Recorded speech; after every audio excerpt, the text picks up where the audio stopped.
Hey there, I'm back. It's getting to be Saturday evening.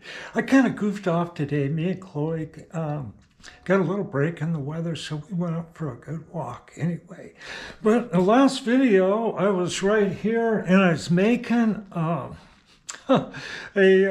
knob to hold my Levin jeweler's lathe onto this drill press, which seems like kind of a weird idea, but you know, it's really solid and it swings around over this way, and I can operate this Monarch and this, and also have access to grinding right here, which is really pretty cool.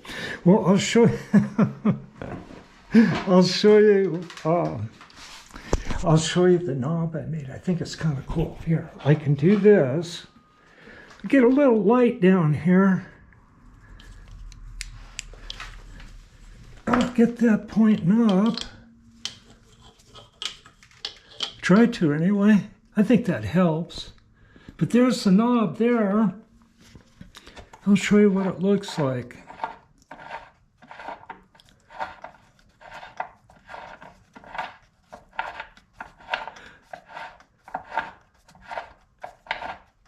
Oh, there we go. So that's the knob I made. And I had this really hard, pre-hard 4140 I made the steel part out of. And then it's got a shoulder on it, kind of a head. And I made a step in it for that in this aluminum, and for the shank of it, all about 2/1000 press. And I warmed up the knob just a little bit, put a couple of drops of green Loctite on it, and drove that in with a hammer. It's really in there. If it was a little loose, you could put a pin through there, you know, drill it and put a pin in there. But I got a good tight fit. Then I just stuck it in the lathe and cleaned that up, left that a little bit proud. But that's a nice knob. It's 5/8, and I decided to go special DD thread. Well, one of the reasons I did that, I went 5/8 20, because I adapted the Monarch 10EE AXA tool post to the accent here, and I wanted to test out the miniature threading stuff I had, so I single pointed the 5/8 hole for this. And this screws into a piece of aluminum. I didn't put an insert in it, just threaded the aluminum.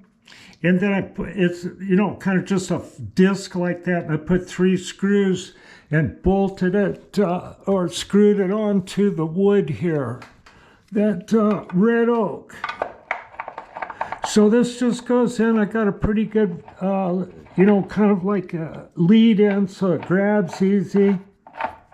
Got a shoulder on it to keep this thing from moving.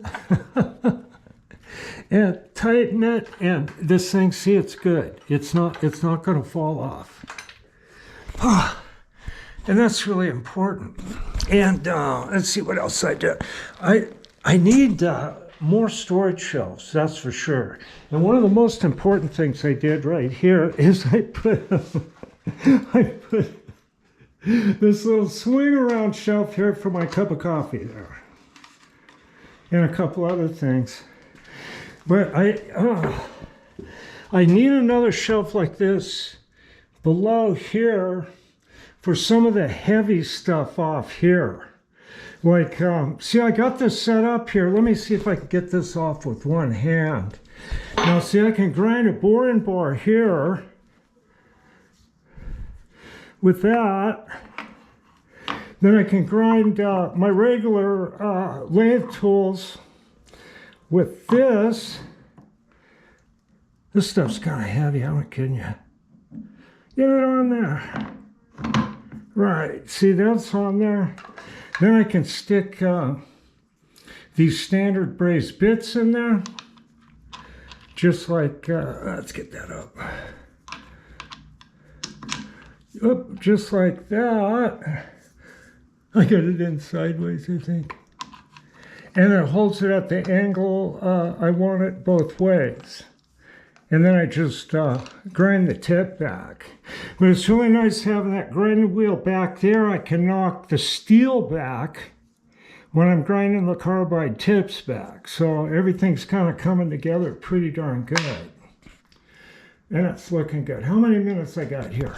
I'm going to try to reload that editing program. And I've got some good feedback from people on, I kind of got an idea that I can, how I can construct a video.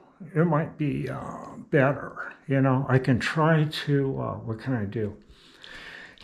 Well, of course, a video is a story, and every good story has a point. So, and I try to do that in the videos. I just video the stuff that I have to get done anyway. And I've been doing it for more than 2 years and over 600 videos. It's kind of surprising. But what I'll do is try to talk it out at first and tell what I'm going to do, and then just go ahead and show the video of me doing the machine work. Because I think that's kind of helpful, because I look back in time and I remember watching people operate machines, and I could get some ideas on operating them myself. And one of the interesting things, you know, is for me, like this old Axelson lathe here, is one of the most difficult machines I've ever had to get used to. It's taken more time. It's just got some odd things about it, you know, like high pressure oil to the compound rest to deal with and stuff. So there's a lot of little things you got to figure out and sort out and stuff like that. But it's just a great machine. And I watched the market, and there's a lot of really good machines out there. And I'm going to expect that there's going to be more, because there's less people that know how to run manual machines. And I don't know. I think there's going to be less and less to a point anyway. But a lot of machines are entering the market because people that have them are too old to run them, or businesses can't keep going using them. But they're great for repair, service and repair. That's pretty much what I got into, because it's more interesting than manufacturing to me. And so that's kind of where it's at. And I'm not going to run out of projects either. I had this project, I'll show it to you. I think it's kind of cool. It was a gift to my dad from one of his veteran friends. It's this Japanese clock here. And it's never, as far as I know, ran. And this guy Gordon gave it to my dad because my dad was a Burma bridge buster. And he was stationed the 490th U.S. Army Air Corps. And he was stationed in India and China, bombing Burma.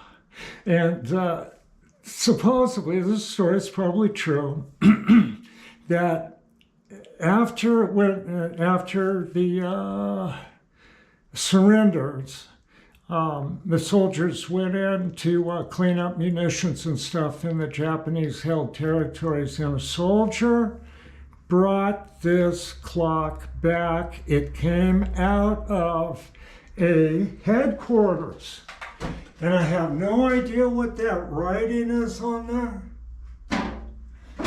There's the, you can see it. It's a real quality made clock. Yeah, it's got some writing on the glass there. Okay, so I'm going to get that going. And I think it'd be kind of cool to have going in the shop. I kind of looked at it but I couldn't really get it going, so I'm going to have to pull the works out, I think, and kind of like get the works on a board where you can really see it and see what's going on with it. Now, my other project, as a reminder, and I don't need reminders to get on these things. These things have been around for a while, and I've got a lot to do. But the other one is that wheel there. Now, that is a wheel off a model of a Baldwin 10-wheeler locomotive that's 1.5 inch to the foot scale, and you can actually sit on the locomotive and ride it. And I got most of the chassis part, but there's the real thing, the real locomotive over at Pasco here. And I went over and looked at it carefully, and the frame on it is built a lot simpler and better than the model, so I'm going to follow the prototype, the real thing over there, and make one like it. It's got some history to it. And I've got, it has 6 drive wheels, and that's one of them. So that's a project I want to get back onto. And I'm kind of sorting stuff out. How much time I got? I gotta go. And I will be back, okay? Bye.